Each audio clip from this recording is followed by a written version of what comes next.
relação dos filhos de Deus. Pois a criação está sujeita à vaidade, não voluntariamente, mas por causa daquele que a sujeitou. Na esperança de que a própria criação será redimida do cativeiro, da corrupção, para a liberdade da glória dos filhos de Deus. Porque sabemos que toda a criação, a um só tempo, geme e suporta angústias até agora. E não somente ela, mas também nós, que temos as primícias do Espírito, igualmente gememos em nosso íntimo, aguardando a adoção de filhos, a redenção do nosso corpo. Porque na esperança fomos salvos. Ora, esperança que se vê não é esperança, pois o que alguém vê, como espera? Mas se esperamos o que não vemos, com paciência o aguardamos. Também o Espírito, semelhantemente, nos assiste em nossas fraquezas, porque não sabemos orar como convém. Mas o mesmo Espírito intercede por nós de sobremaneira com gemidos inexprimíveis. E aquele que sonda os corações sabe qual é a mente do Espírito, porque segundo a vontade de Deus é que ele intercede pelos santos. Sabemos que todas as coisas cooperam para o bem daqueles que amam a Deus, daqueles que são chamados segundo o seu propósito. Porquanto aos que de antemão conheceu, também os predestinou para serem conforme a imagem do seu Filho, a fim de que ele seja o primogênito entre muitos irmãos. E aos que predestinou, a esses também chamou. E aos que chamou, a estes também justificou. E aos que justificou, a estes também glorificou. Amém? Graças a Deus. Então, irmãos, tendo a gente aí no capítulo 8, né? A gente, inicialmente falando aí nos primeiros versículos da lei do Espírito, né? Que atua agora nos filhos de Deus, uma lei mais forte do que a lei do Espírito e morte. Então, nós somos libertos do pecado por conta dessa lei, recebemos a vida pela atuação do Espírito. Então, a ênfase do capítulo 8 é a vitória da santificação no Espírito. Nós só temos possibilidade de viver uma vida vitoriosa se essa vida for cheia do Espírito Santo de Deus e a atuação dele.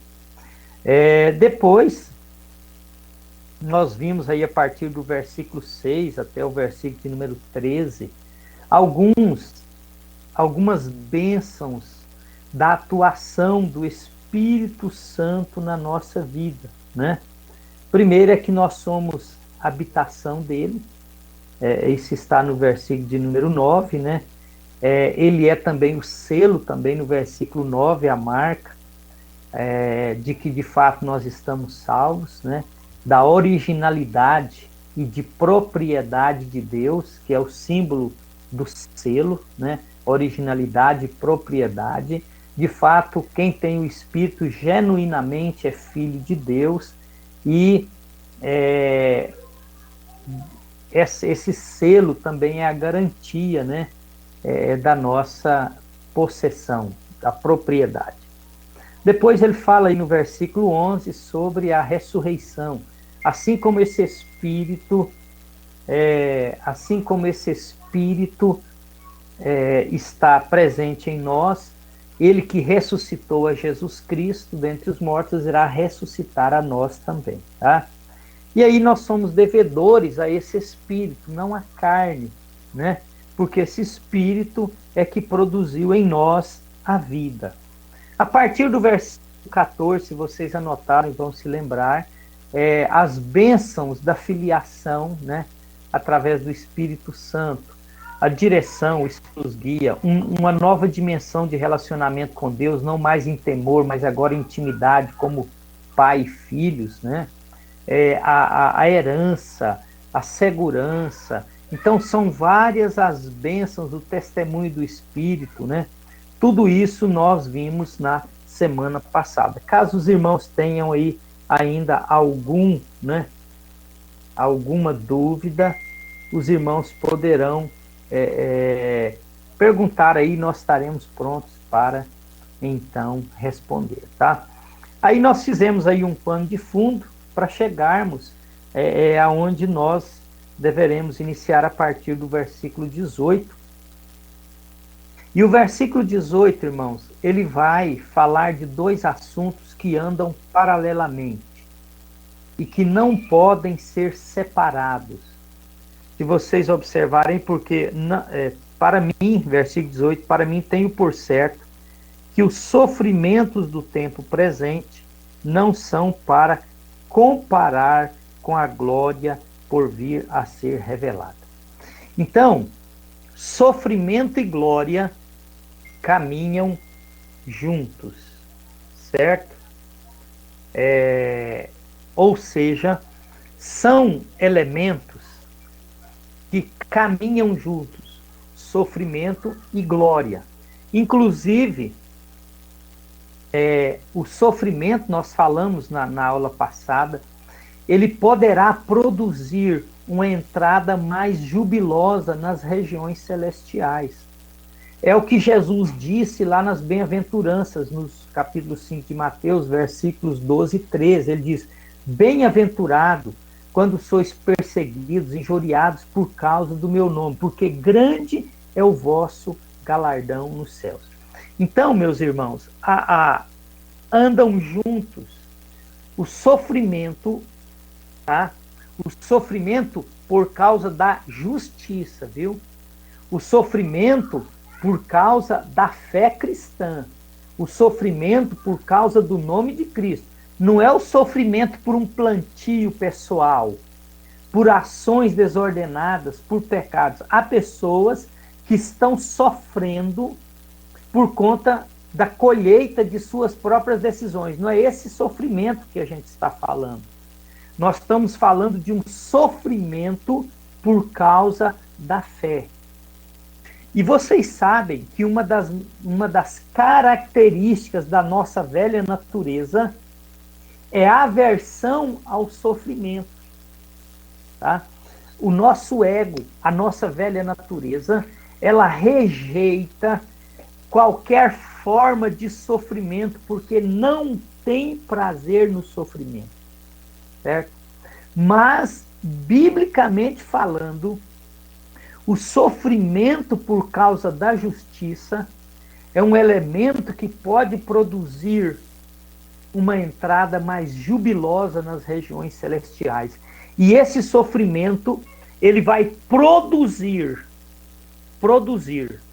gerar para o cristão fiel uma glória maior na eternidade. Certamente vocês já fizeram aí, né, a matéria, não sei se ainda é o professor Salvarino que leciona, sofrimento e fé cristã. Então vocês têm aí uma noção, né, do que a gente está falando, porque na teologia neopentecostal... Paz do Senhor, pastor. Paz do Senhor, irmão, na bênção. Na bênção. É só um detalhe só. Esse sofrimento, para nós, significa uma garantia da salvação? Não é garantia, tá? Não é garantia de salvação. Mas, de certa forma, é uma garantia de que a sua fé está correta, certo? Porque se você está sofrendo por causa da sua fé, é sinal que você está realmente, de fato, no caminho firme certo. na fé, do caminho certo. Mas não é garantia de salvação, porque não pode ser. A garantia de salvação mesmo é o sacrifício de Cristo, né? Tá? Mas, na questão da recompensa, o galardão, ele com certeza será maior para aqueles que se deram mais, sofreram mais pela causa do reino e por causa do nome de Jesus Cristo, certo? Agora, o que eu ia dizer é o seguinte, irmãos, é que normalmente, e vocês sabem, estão acostumados com isso, que a teologia neopentecostal, principalmente a ramificação para a teologia da prosperidade, ela rejeita qualquer forma de sofrimento. Inclusive, eles vão dizer o seguinte: se você está sofrendo, ou você está enfermo, ou está em tribulação, das duas, uma. Ou você não tem fé, ou você está em pecado, certo? Porque na visão da teologia da prosperidade, o sofrimento é incompatível com a fé, tá? E biblicamente falando, nós sabemos que isso não é verdade. O sofrimento ele é perfeitamente compatível com a fé, certo? Inclusive é possível que você já tenha ouvido aí de algum colega ou de algum carro de som passando na sua rua, fazendo publicidade de uma campanha na igreja e dizendo essa frase, ó, não sofras mais. Vocês já ouviram essa frase aí? Propaganda enganosa, viu, irmãos? Porque isso é irreal. Na verdade, a fé cristã, quando se aceita, se compromete com a fidelidade a Deus, é bem possível que você sofra mais do que antes. Só que o sofrimento de antes era um, agora o sofrimento é por causa da justiça. Antes é por conta da sua própria vida, né? E por ser escravo de si mesmo, escravo do mundo, escravo do diabo. Mas agora o sofrimento é por causa da justiça, e esse sofrimento redundará em glória, tá? Redundará em glória. Abra sua Bíblia, 2 Coríntios 4.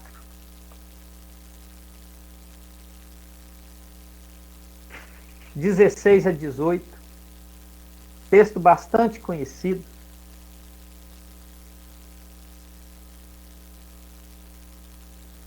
Por isso não desanimamos, pelo contrário, mesmo que o nosso homem exterior se corrompa, contudo, o nosso homem interior se renova de dia em dia.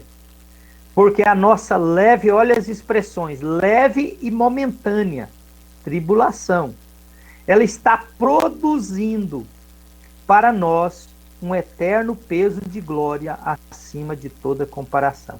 Então, Paulo diz que a leve e momentânea tribulação, e aí chama atenção essa palavra, né? Leve e momentânea, ele sofreu muito, mas quando ele tinha o vislumbre da eternidade, qualquer preço a se pagar aqui pela glória da eternidade é muito pequeno, viu, irmãos? É muito pequeno, é muito insignificante diante daquilo que nós vamos receber na eternidade. Então, olha o contraste, irmãos. A nossa leve e momentânea tribulação produz um eterno peso de glória acima de toda comparação, certo? Então, enquanto aqui é leve e momentânea, lá é um eterno e tem peso a glória, tá bom? Então, o sofrimento, na visão de Paulo, ele está produzindo uma entrada mais jubilosa nas regiões celestiais, tá? Então, andam juntos, sofrimento e glória, tá? Por isso o apóstolo Pedro, ele vai dizer que a gente não deve estranhar, né, esse fogo ardente com o qual muitas vezes nós somos açoitados, como se algo estranho tivesse acontecendo. Isso não. Sofrimento, muitas vezes, é parte da fé cristã e não deve ser tido como algo estranho, tá? Eu não sei se algum de vocês já estão sofrendo nesse momento, né, por causa da justiça, mas se estão sofrendo, que o coração de vocês alegre, tá bom? Então, voltando aí para Romanos 8, viu, irmãos? Então, andam junto, né? Está aí no versículo 18, sofrimento e glória. E segundo John Stott, eles não podem ser comparados, mas devem ser contrastados, tá certo? Devem ser contrastados, porque o sofrimento é limitado, a glória é eterna. Então saibamos disso, sofrimento e glória caminham juntos, tá bom? E aí, a partir do versículo 19, Paulo vai falar acerca dessa realidade, né? Na natureza, irmãos. O sofrimento e a glória também em relação à natureza. Olha aí, ó. Porque o versículo 19, a ardente expectativa da criação aguarda a revelação dos filhos de Deus. Então, a criação como um todo, ela tem uma expectativa. Qual é a expectativa? É a revelação dos filhos de Deus, é a redenção completa dos filhos de Deus, é a remissão, quando nós seremos redimidos dessa esfera de sofrimento, de luta, de dor, de luto, de tribulação e de tantas coisas que açoitam a nossa vida. Então a natureza aguarda, porque essa natureza está sujeito, não voluntariamente, ela não quis, mas por causa daquilo que a sujeitou, o próprio pecado. O pecado original, ele teve uma ação cósmica e afetou não só a vida do homem, mas afetou também a natureza. Toda a criação foi afetada por conta do pecado. E toda a criação será redimida na ocasião da manifestação, a redenção dos filhos de Deus. Eu me lembro que eu li uma reportagem há um tempo atrás sobre a mentira e eles disseram, essa reportagem é de uma revista, não sei se é a Veja ou Isto foi a revista que publicou essa reportagem, diz que em média nós ouvimos 200 mentiras por dia, mas que no tempo de política esse número dobra, ou às vezes até triplica, viu? Então nós estamos no tempo aí de ouvir muitas mentiras, vocês não estranham não. Mas a reportagem, depois ela direciona para a natureza, e ela mostra que a natureza mente. A natureza mente. Há certos insetos, certos animais, que eles tentam para uma reportagem, os insetos, alguns animais, que eles tentavam passar a imagem de ser muito grande, muito forte, mas na verdade não era. Ou seja, eles passavam a ideia mentirosa daquilo que eles eram. Por quê? Porque até a própria criação, a natureza ficou sujeito a essa ação do pecado, a essa escravidão. A própria natureza está envolvida em mentiras por conta da queda que afetou os filhos de Deus e afetou, consequentemente, toda a criação. Então, foi um problema cósmico, tá? O pecado e os seus resultados negativos na vida, não só da humanidade, mas de toda a criação. Inclusive, eu já vi reportagens de ações homossexuais até entre os animais. Tanto é que foi afetado. Por quê? Porque foi afetado. Então, essa natureza, ela aguarda a redenção dos filhos de Deus. Por quê? Porque a própria natureza também será redimida junto com a revelação dos filhos de Deus. Então, a natureza sofre e vai experimentar também certa glória na sua restauração. E a gente tem textos bíblicos que falam da restauração do cosmos, de todo o cosmos, novos céus e nova terra serão criados, tá? Então, Paulo fala que sofrimento e glória andam juntos. Ele mostra essa realidade na natureza, e essa natureza, irmãos, ela geme, né? Ela geme. Olha o versículo 22. Sabemos que a criação a um só tempo geme, por angústia até agora. Então a natureza aguarda a redenção, enquanto se encontra sob o efeito do pecado. E a própria natureza geme, tá, irmãos? Está aí, e suporta angústias até agora, esperando a manifestação dos filhos de Deus. Então, sofrimento e glória andam juntos.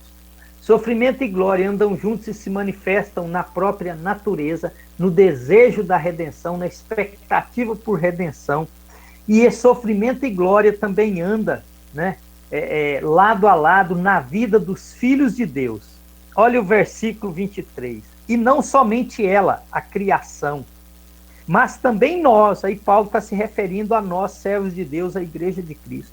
Nós que temos a primícia do Espírito, igualmente gememos em nosso íntimo, aguardando a adoção de filhos, a redenção do nosso corpo. Tá, irmão? Então, essa expectativa, esse sofrimento, a igreja experimenta, tá, irmãos? E geme. Às vezes fica sem palavras, sofre, angustia-se, aguardando a redenção dos filhos de Deus, aguardando aquele momento em que nós seremos redimidos, libertados dessa situação de corrupção que foi deflagrada por intermédio do pecado na vida humana.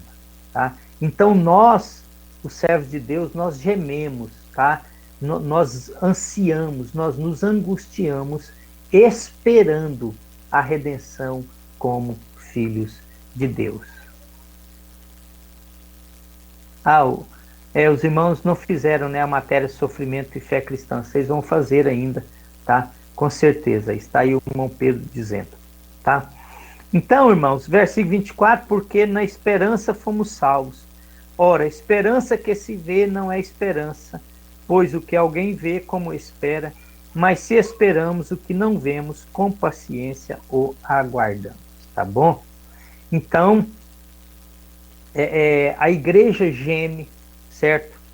A igreja tem uma esperança, né? Nós fomos, em esperança nós fomos salvos, né? E nós aguardamos a redenção dos filhos de Deus, da qual participaremos e nos veremos livre desse estado de corrupção, que é uma consequência por conta da desobediência e pecado e rebeldia contra Deus, tá? Alguma dúvida até aí, meus irmãos? Dúvidas? Tranquilo? Agora vamos então para os versículos 26 e 27.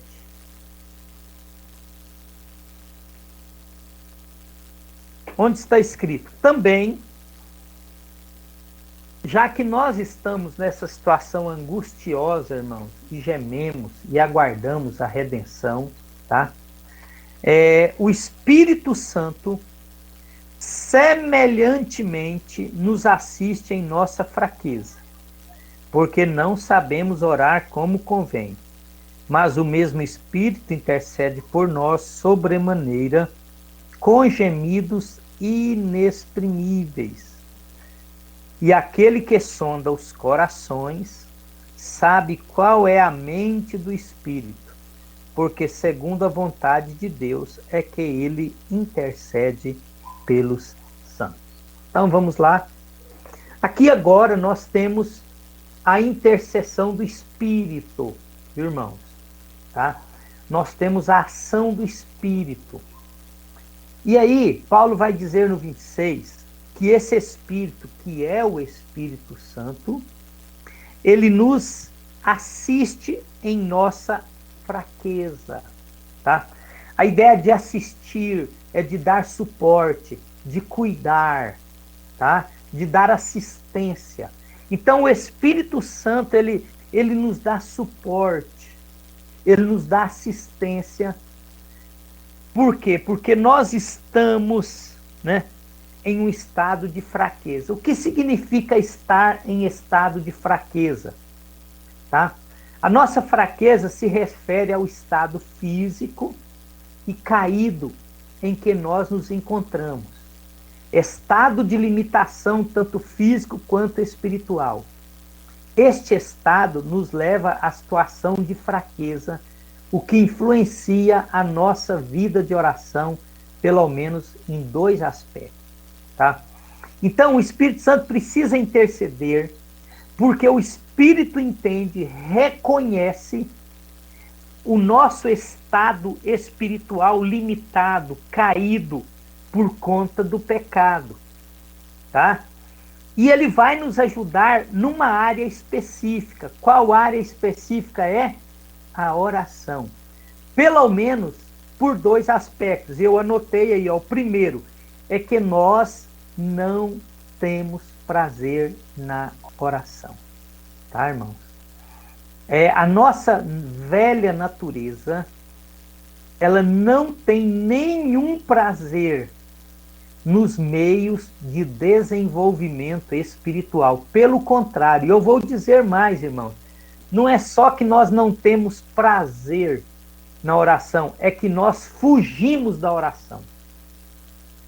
Em que sentido?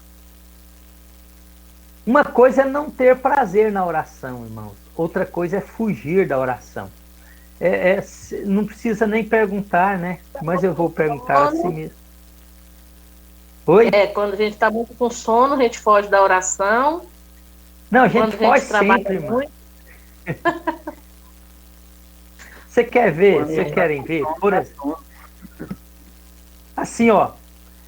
Você chegou ao final do dia, você chegou ao início da noite, já está à noite, você chegou das suas atividades, já jantou, você tem um tempinho disponível, o que você faz?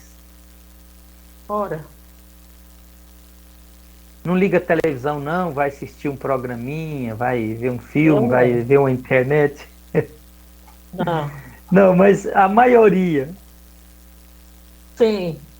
Fica até de madrugada na televisão. Mas não vai para oração, não.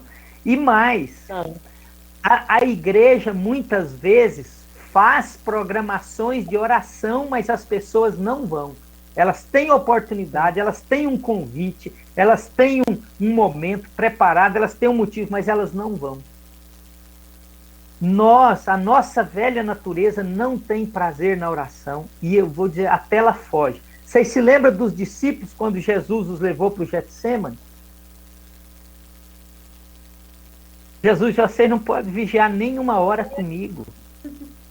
Eu preciso de vocês agora. É um momento de angústia. A minha alma está atribulada até a morte, angustiada até a morte. Eu preciso de vocês.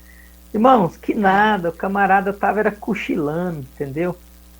Então, por que o Espírito Santo... automático, né, pastor? Oi? Quando a gente está tão cansado que a gente ora uma coisa nada a ver. Eu mesmo. Às vezes você fala... Já tive situação de tão cansado que deitar e eu estava agradecendo pela comida. Às vezes você chega para Deus na hora de dormir e fala assim, Senhor, tu sabes, né? E vai dormir, né? Eu já vi uma pessoa que... espírito de oração, né? Irmãos, ele estava tão assim, fora do espírito de oração, que ele foi orar e falou, Deus, eu te abençoo. Então, irmãos, a gente tem essa dificuldade, é próprio nosso, da nossa fraqueza, do nosso estado caído.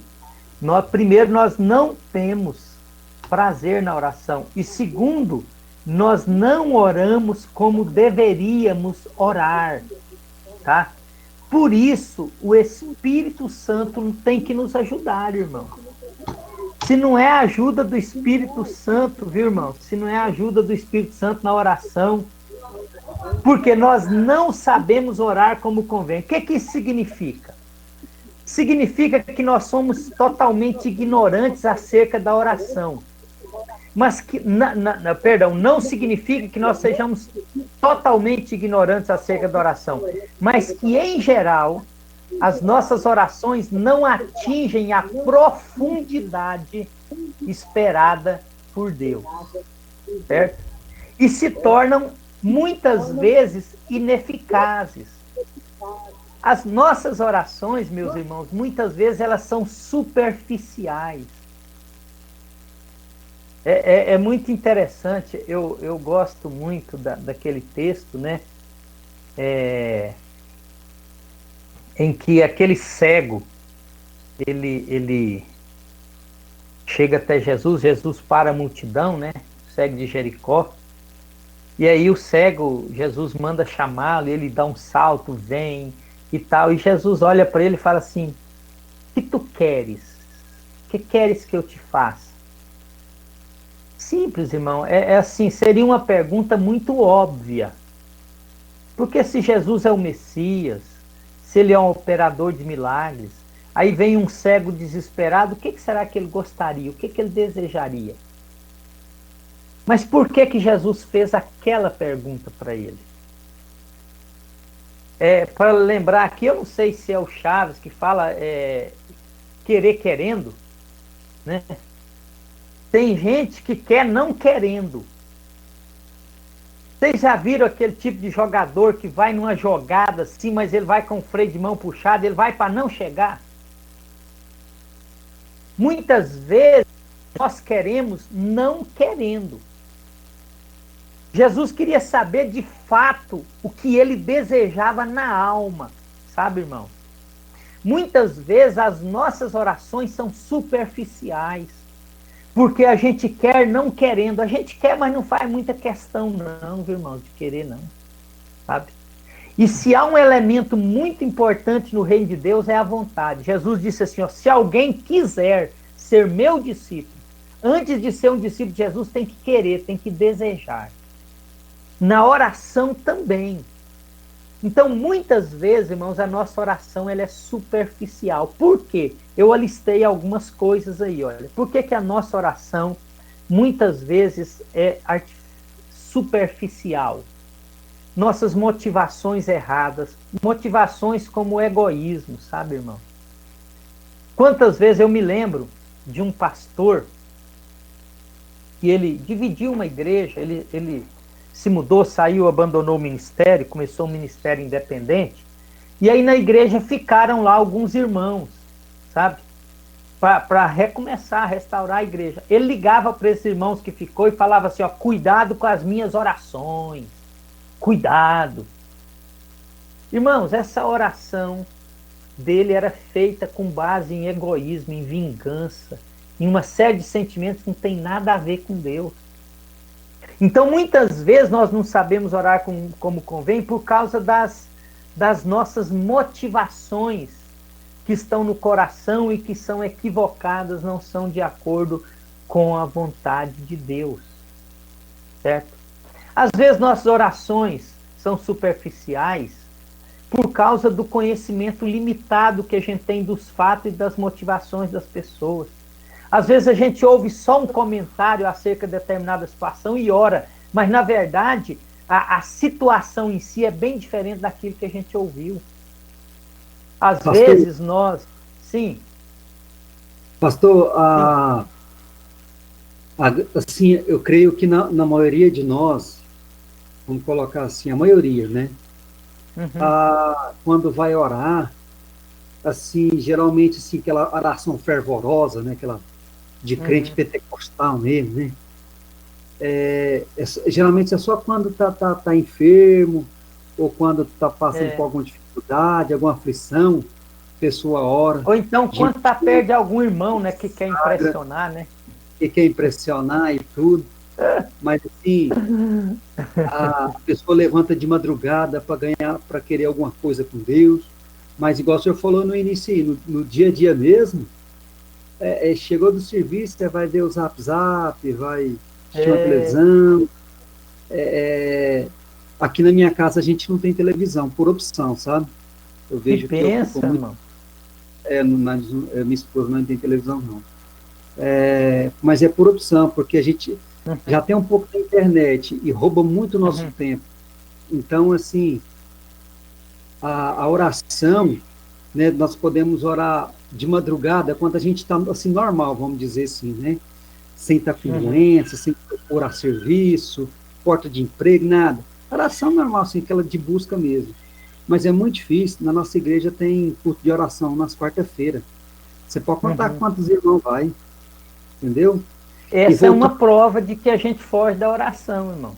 Né? E outra coisa, voltando ao assunto que o senhor falou de Jesus, eu reflito naquela passagem, tem muitos anos, sabe, pastor? Aquela passagem é muito forte, porque os discípulos deixou ele, mas é porque eu penso assim, sabe? Se eles pregavam de dia e de noite, Jesus geralmente estava orando nas madrugadas, que Jesus fala, nos evangelhos fala, né? E Jesus ia orar, Jesus ia para o monte, Jesus ia, né? Uhum. Eu creio que Jesus dormiu muito pouco, se é que dormiu. Mas, assim, essa é a minha visão, assim, no contexto bíblico. Não sei se os irmãos vão concordar. Para mim, eu acho que Jesus dormiu muito pouco. Na passagem lá do barco, Jesus estava cansado, ele dormiu no barco, aquela coisa toda. Os discípulos estavam acompanhando ele. Os discípulos estavam tão cansados que eles não aguentou, igual o senhor falou, nem uma hora.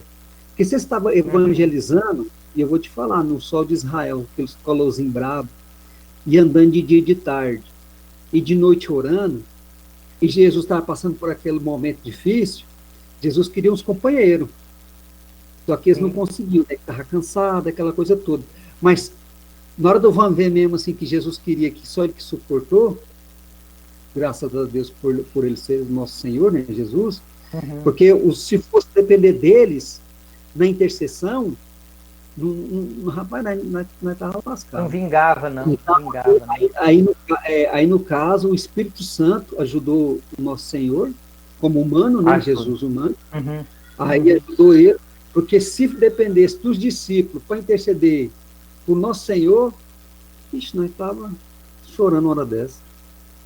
Então, as nossas assim, orações, por conta de todo esse contexto aí, nossas orações, muitas vezes, elas são ineficazes, certo? E aí, qual a necessidade? A necessidade é que o Espírito interceda por nós, certo? O Espírito Santo intercede por nós com gemidos inexprimíveis.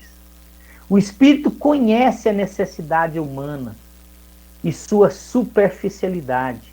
E ele conhece a profundidade das situações. E por isso ele coloca tal intensidade na oração, na intercessão, que não pode ser expresso em palavras, mas em gemidos. Certo? Então o Espírito Santo, ele supre essa necessidade nossa, essa falha nossa, essa limitação nossa na oração.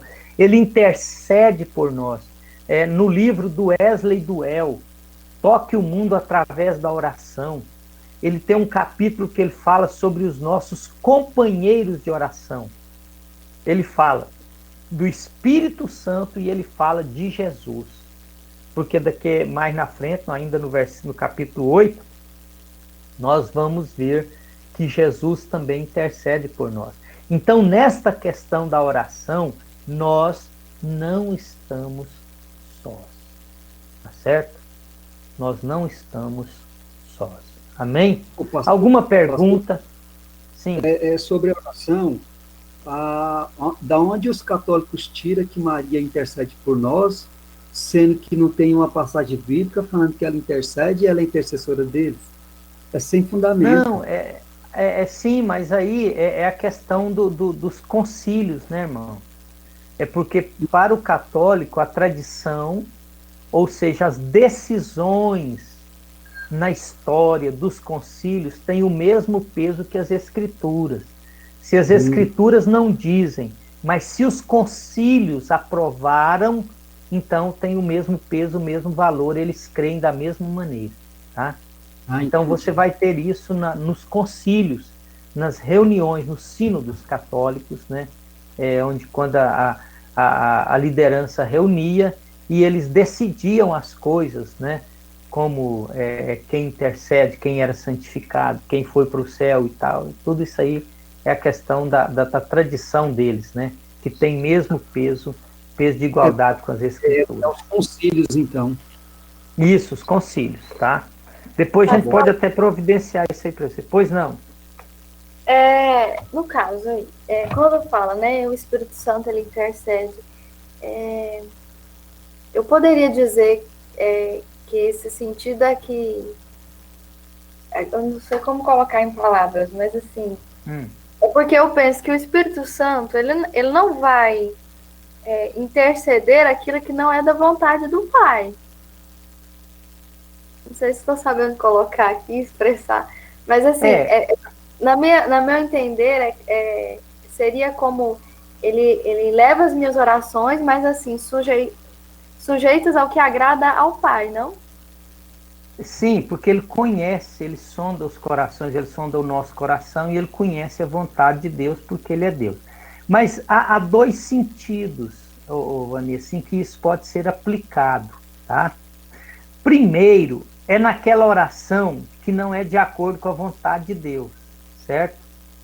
Ele, de alguma maneira, ele vai apresentar isso diante de Deus e vai também mostrar que não é. E Deus já sabe, né? Porque às vezes nós oramos fora da vontade de Deus. Essa aí Deus nem ouve, né? Mas às vezes nós oramos com a motivação errada, por uma causa até certa. Às vezes nós oramos por um motivo sem o conhecimento da situação real. É nessas falhas que o Espírito Santo vai suprir a gente. E não quando a oração for fora da vontade de Deus. Essa aí, viu? Eu penso que é mais ou menos assim, ó. A gente vai orar e fala, ô Jesus, salvo fulano de tal, né? Com a oração muito indiferente, né? Assim, bem superficial. O Espírito vai, ô Pai, ó, ele está orando, mas ele não entendeu, é porque o fulano está perdido mesmo, ele está caminhando para o inferno, a situação dele é trágica. Ele não conseguiu perceber a situação, mas eu estou apresentando a situação diante do Senhor, a qual ele apresentou. Então, ele vai aperfeiçoar a nossa oração quando ela tem um sentido correto, entendeu? Entendi. Assim, em relação a isso, é porque me vem em mente, assim, sobre a permissão de Deus. Por exemplo, vamos supor que eu deseje algo, não sei se está errado, tá, pastor, mas só me corrija se eu estiver errado. Vamos supor que eu deseje algo, vamos supor, no ministério, que não é, assim, exatamente aquilo que Deus planejou, mas eu acredito que tenha, como fala, a permissão dele, né? Tem o lugar da permissão de Deus também, que Deus permite, vamos supor, eu fazer algo que às vezes não era exatamente aquilo. Por exemplo, ai, me fugiu o nome dela aqui. É Agar, né? Que foi, de certa forma, enxertada na história. Houve uma permissão ali, né? E Deus ouviu o clamor dela, né? Mesmo ela não sendo projeto, mesmo não sendo ali, mas o clamor chegou. Então, assim, mas porque ela estava ligada a alguém, que estava no projeto, que é o Abraão, né? Entendeu? Então foi nele. A questão ali foi por causa de Abraão. Aí nesse caso, assim, conjecturando, tipo, é como se o Espírito levasse nesse sentido. Sim. Um outro sentido, por exemplo, imagine que eu estou orando aí, né? O Islane está chamando o Fábio de pastor. Imagine que eu pastorei uma igreja e o Fábio pastoreia outra, né? E aí eu estou orando aqui, o Fábio está orando lá por um avivamento, porque ele sofre com a frieza espiritual da igreja de forma geral, né? E aí eu sei que ele está orando e eu começo a orar também por um avivamento. Aí eu digo assim, Senhor, mas se o Senhor começar um avivamento, começa aqui na nossa igreja. Porque aí o povo virá, a nossa igreja vai crescer. Entendeu? Então ele ora pelo avivamento no sentido necessário, real da situação da igreja. Eu oro pensando em mim. Então a minha oração tem um motivo correto, que é a ideia do avivamento para a salvação, mas ela tem uma motivação egoística. Então o Espírito Santo vai suprir essas necessidades diante de Deus e vai tentar consertar a nossa oração e fazer com que ela chegue lá conforme deveria chegar. Então ele é como se ele corrigisse a minha motivação para a de Deus. Ele vai dizer assim, ô Pai, ó, precisa mesmo de um avivamento, mesmo que ele está querendo só para a igreja dele crescer mais do que as outras, né? Mas precisa mesmo, o povo está frio, o Senhor não leva em conta esse motivo aí oculto no coração dele, não, tá? Oh, Deus, tá? Então é nesse sentido que o Espírito Santo vai interceder com a gente, tá bom? Então agora nós vamos para o versículo 28, e eu gostaria que a gente usasse a NVI, se você tem aí essa versão, nova versão internacional, ela vai ficar melhor. Porque no versículo 28, nós temos as 5 convicções incontestáveis de Paulo. Tá? Vocês vão observar que ele começa o versículo assim, sabemos.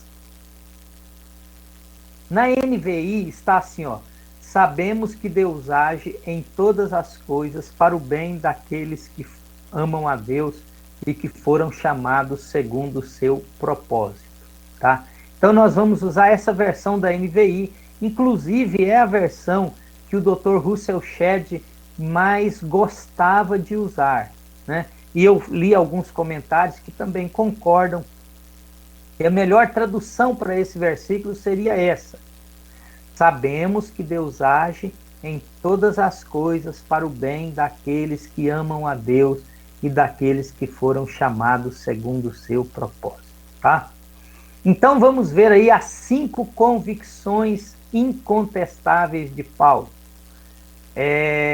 Vocês vão sempre perceber nos escritos de Paulo, estou convicto, a expressão estou bem certo, sabemos, ou seja, Paulo ele tinha convicções espirituais que moviam o ministério dele, que se tornaram base para o ministério e para as ações dele. Ele vivia de acordo com aquelas convicções que estavam assentadas no seu coração, tá? Então, qual é a primeira convicção de Paulo? O que nós sabemos? Nós sabemos que Deus age, né? Ou seja, Deus é um Deus de ação, Deus é um Deus de atitude. Vocês sabem que os verbos exprimem a ação, né? As ações são exprimidas através dos verbos.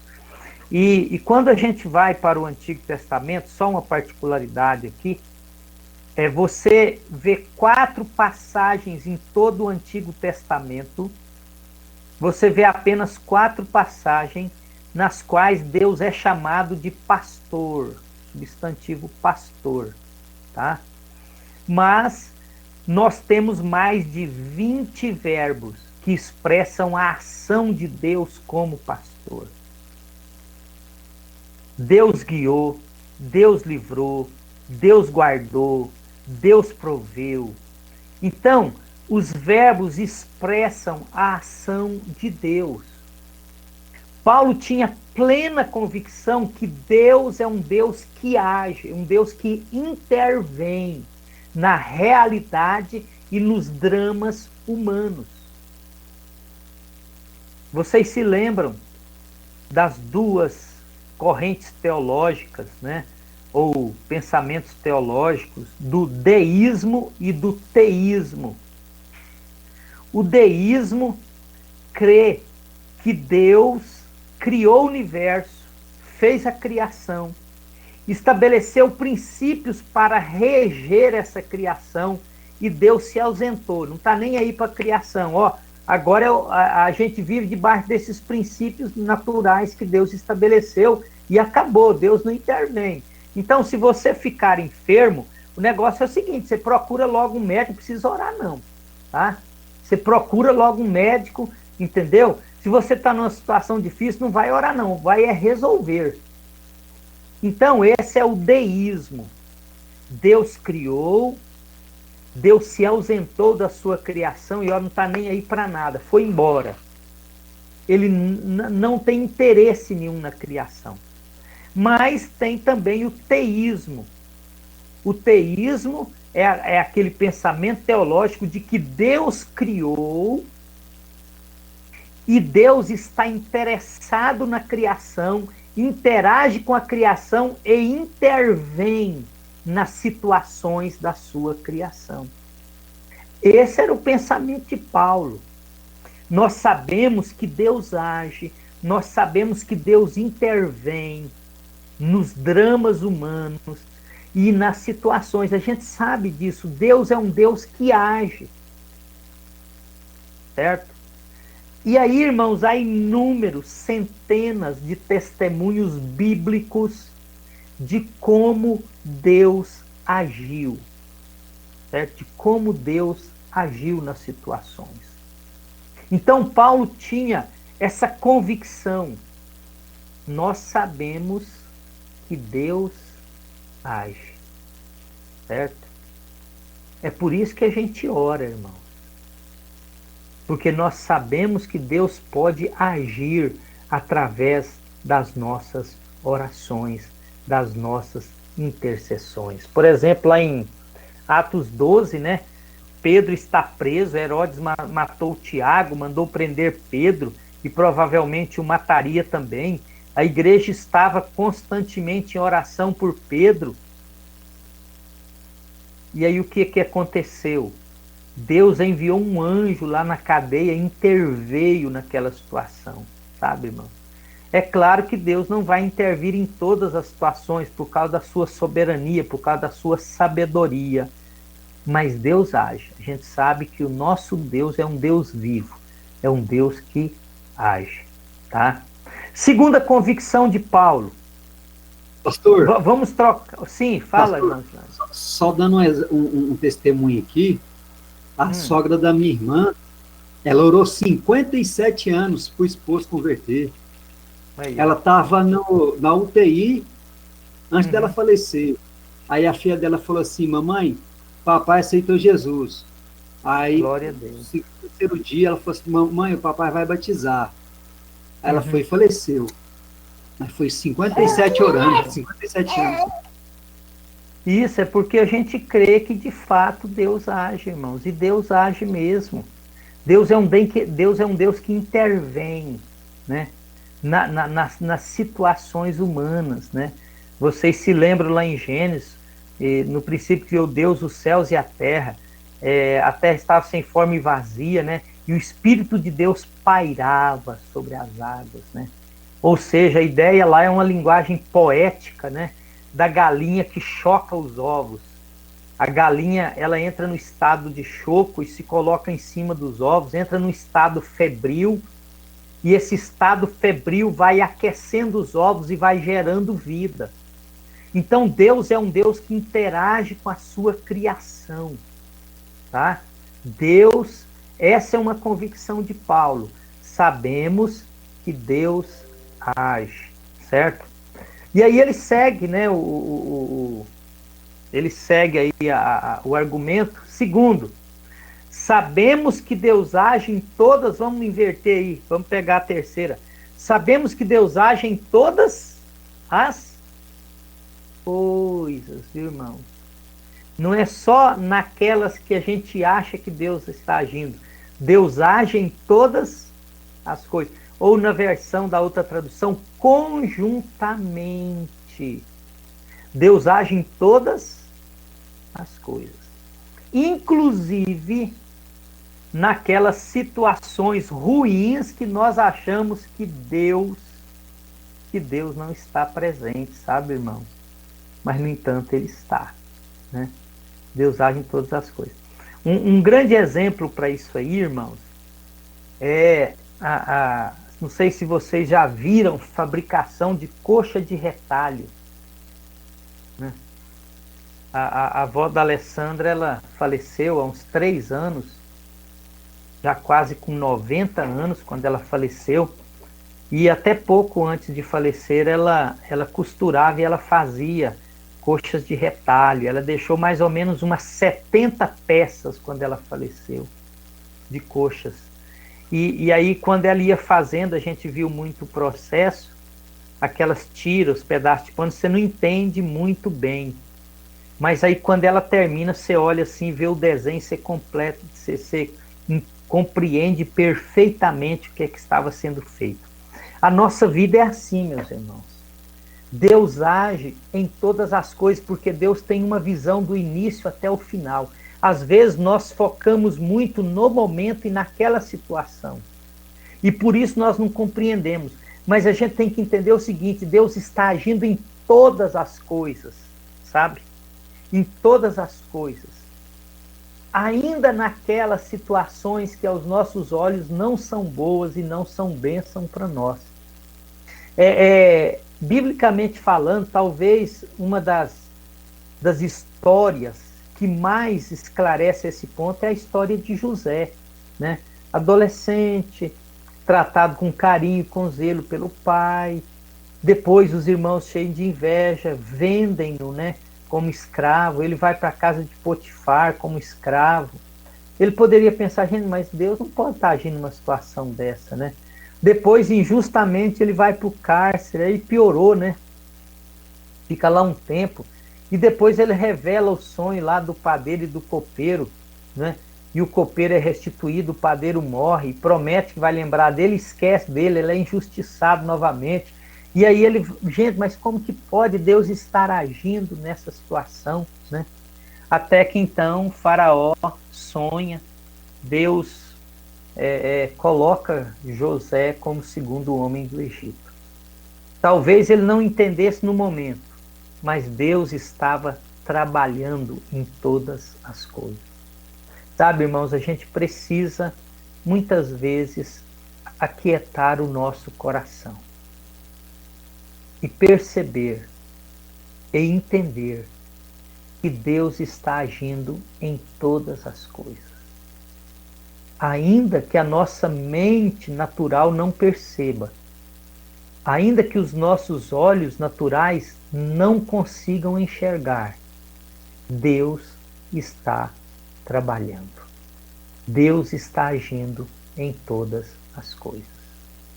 E aí vem o terceiro ponto, a terceira convicção de Paulo. Paulo não estava convicto só que Deus age. Paulo não estava convicto só que Deus age em todas as coisas.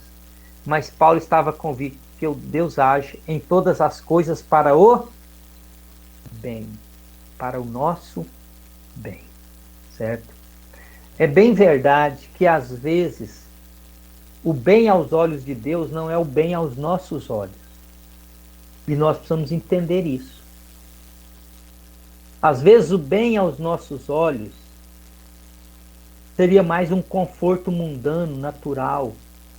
Mas o bem aos olhos de Deus é o fortalecimento da nossa alma, da nossa vida espiritual, é o nosso preparo espiritual. Jeremias 29:11. Eu é que sei que pensamentos tenho acerca de vós, pensamentos de bem e não de mal, para vos dar o fim que desejais. Deuteronômio 8:16. Deus dizendo, ó Israel, eu levei vocês para o deserto, eu deixei vocês passar fome, eu sustentei vocês com o maná, eu humilhei vocês para, afinal, fazer bem a vocês. Meu irmão, está no coração de Deus. Paulo tinha essa convicção. Fazer bem para mim e bem para você.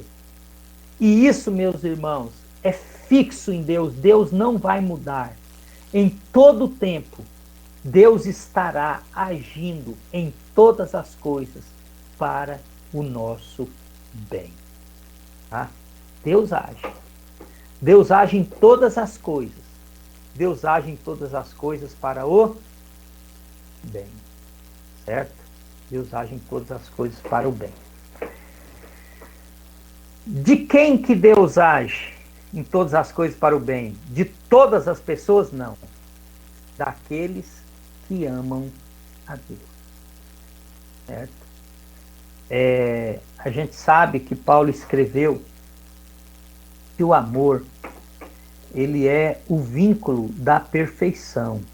Né? O amor é o vínculo da perfeição. O vínculo, a palavra vínculo é a mesma expressão para ligamentos do corpo, das juntas do corpo, que permite às juntas ter movimento, segurar as coisas, o corpo andar e fazer tudo o que precisa.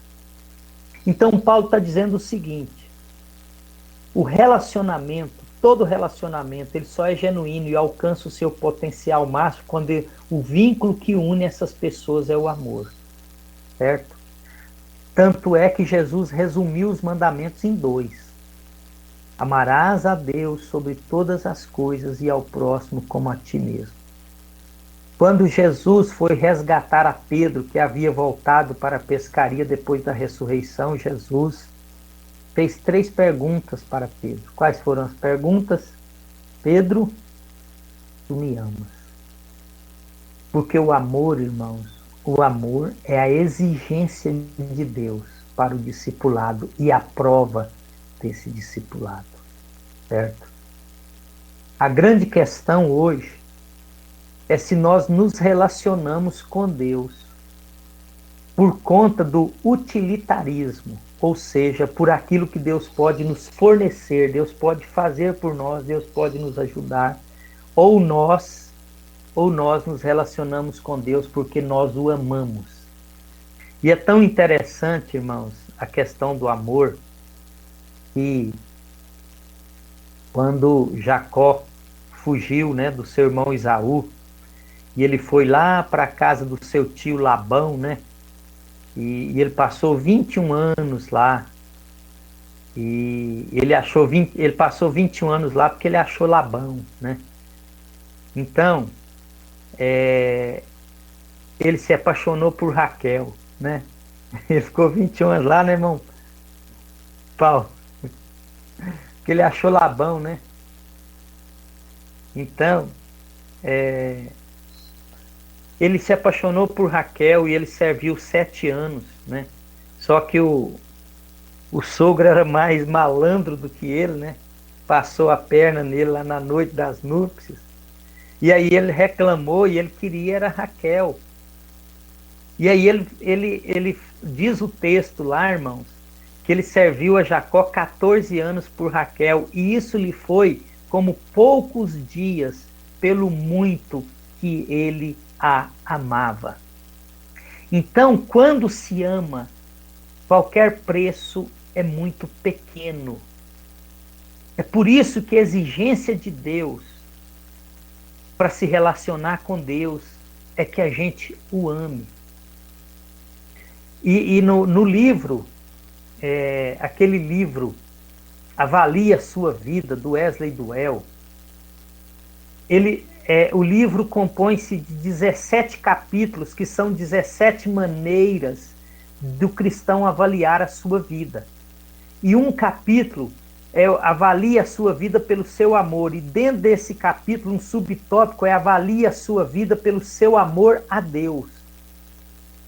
E lá tem algumas dicas muito interessantes sobre como nós medirmos o nosso amor por Deus.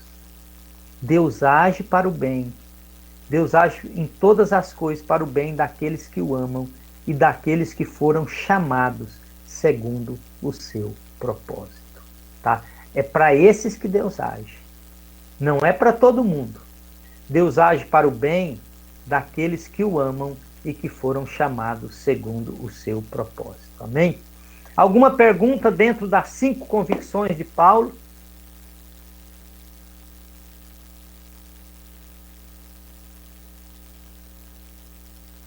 Tudo ok? Todo mundo tranquilo? Bem explanado aí, pastor, benção pura. Então vamos para o próximo slide.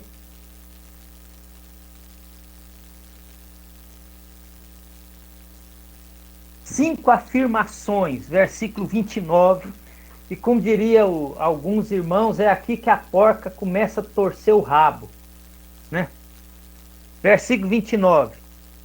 Porquanto aos que de antemão conheceu, também os predestinou para serem conformes à imagem de seu filho, a fim de que ele seja o primogênito entre muitos irmãos. E aos que predestinou, a esses também chamou. E aos que chamou, a estes também testificou. E aos que justificou, também justificou, aos que justificou, a estes também glorificou. Então, esse texto, meus irmãos, esse versículo 29 e 30, ele é um texto chave para o estudo da questão da predestinação, tá?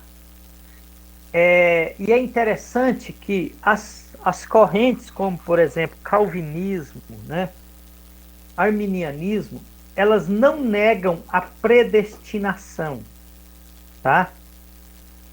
João Calvino afirmava a predestinação. Jacó Armínio concordava com a predestinação, só que os dois divergiam naquilo que era o fundamento ou a base para a predestinação. Porque a palavra predestinar, ela significa pro, ordizo, o pro ali já dá a ideia de antemão, escolher, selecionar de antemão, tá? Então o versículo diz assim, olha, porque aos que de antemão conheceu, também os predestinou. Então, a questão da predestinação, ela não é negada, tá? Por nenhuma corrente teológica. O debate é qual é a base da predestinação, tá? Então, eu vou apontar para os irmãos aqui duas interpretações nesse versículo, tá? A tradução vai dizer os que de antemão conheceu, tá? A corrente de Jacó Armínio, e na semana que vem nós vamos tratar mais profundamente dessa questão da eleição, da predestinação. A gente vai trabalhar de forma mais profunda, mas apenas para a gente ter uma introdução hoje, essa palavra para a corrente arminiana, ou que tenha a predestinação restrita, e para outra corrente, que é a predestinação incondicional, que não concorda, também diverge um pouco do arminianismo, a expressão, o que de antemão conheceu, certo? Está aí, ó, porquanto que de antemão conheceu, também predestinou. De acordo com Jacó Armínio, tá? E algumas outras correntes, a palavra conhecer é conhecer mesmo. Então Deus predestina porque ele conheceu de antemão. A predestinação de Deus, ela está fundamentada num conhecimento prévio que Deus teve, tá? Da resposta que essa pessoa daria ao Evangelho. Então Deus a predestina porque ele tem um conhecimento prévio da resposta dessa pessoa ao Evangelho. Agora, a corrente reformada ou calvinista, os calvinistas, eles pegam essa expressão, o que de antemão conheceu, e usam essa palavra e buscam no Antigo Testamento, dizendo que essa ideia de conhecer, quando aplicada a Israel, tinha também, essa expressão tinha também a ideia de amar. Tá? Tanto é, segundo eles, que essa palavra conhecer, ela era aplicada para a relação sexual entre um homem e uma mulher. Não a conheceu até, tá? No caso de Maria e José, não a conheceu até que deu à luz a um filho chamado Jesus. Então, a linha reformada, eles vão pegar essa palavra conheceu e vão interpretá-la como amou de antemão. Não conheceu de antemão, mas amou de antemão. Então ficaria assim, como lá na eternidade passada, Deus amou as pessoas de antemão, essas pessoas que ele amou, ele predestinou, independente delas, apenas pelo beneplácito da sua vontade, pela sua livre e soberana vontade, lá na eternidade, Deus amou algumas pessoas, rejeitando outras, e essas pessoas que ele amou, então ele predestinou para a vida eterna. Tá? Então, aí você tem, nesse caso, aquilo que a gente poderia chamar de, no caso do calvinismo, amou de antemão, você tem a reprovação ativa. Deus reprova alguns para o inferno, para não salvá-los, Porque ele, nele mesmo, ele toma essa decisão, ele resolve independente de nada. E aí nós temos a reprovação passiva, que é quando Deus reprova o homem, condena o homem, ou não o escolhe, não o predestina, porque ele sabe da sua resposta negativa ao Evangelho. Tá? Os irmãos entenderam aí? Pastor Jaume, os presbiterianos usam esses versículos? Sim, o presbiteriano faz parte da linha reformada, da teologia reformada, que são chamados também de calvinistas, né?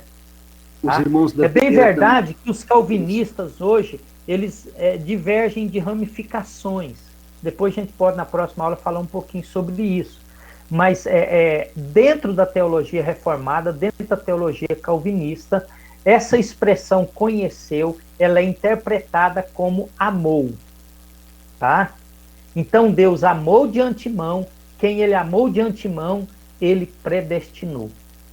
No caso da nossa interpretação, nós entendemos a palavra conheceu como conhecer mesmo, como a presciência de Deus. Mas isso a gente vai tratar melhor na próxima aula, em que nós vamos entrar no capítulo de número 9 da carta aos Romanos, que fala da escolha de Deus. A gente vai, por exemplo, usa o exemplo de Faraó, usa o exemplo de Jacó e Esaú. Então a gente vai trabalhar melhor isso aí, mas eu apenas estou dando aí um vislumbre para os irmãos de quais as formas de interpretação do versículo. Tá? Pastor, dúvidas até? Então Sim. quer dizer que, não, então assim, só para ver se eu entendi. Então quer dizer que as duas escolas entendem, né, e tem essa questão da predestinação. Porém, isso. Tem que ver qual que é a base. É isso aí. Qual é a base?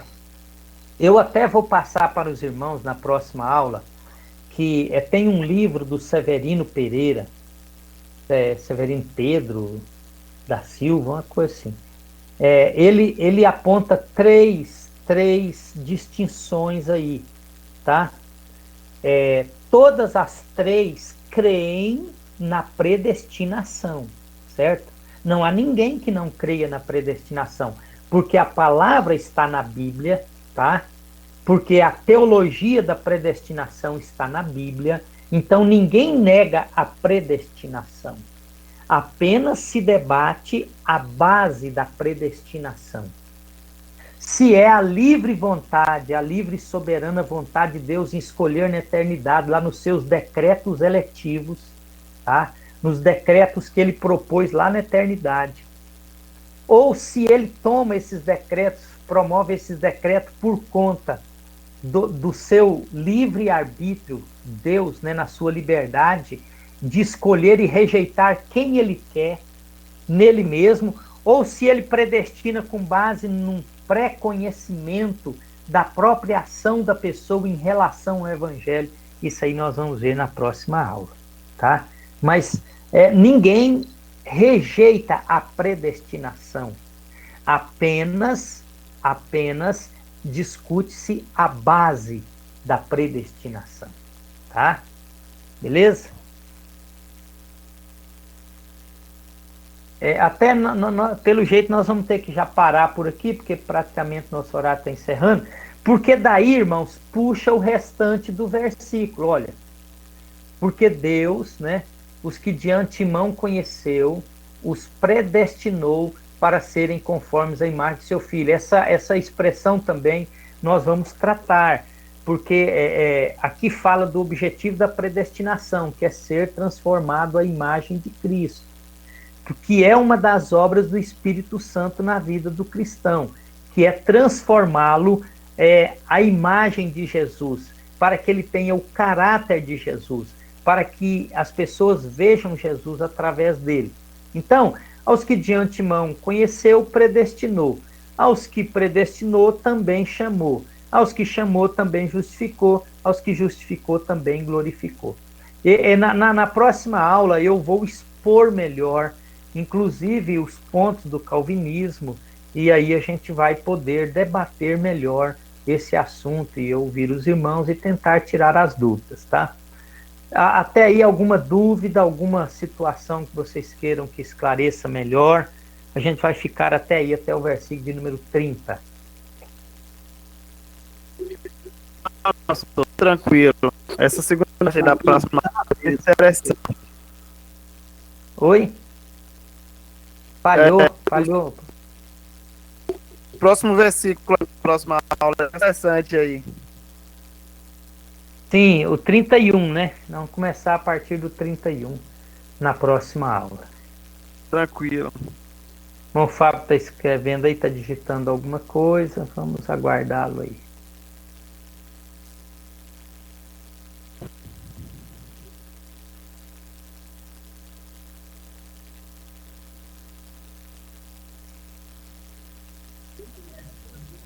Então, meus irmãos, se tiverem dúvida, nós estamos aí para esclarecer, tentar ajudar, né?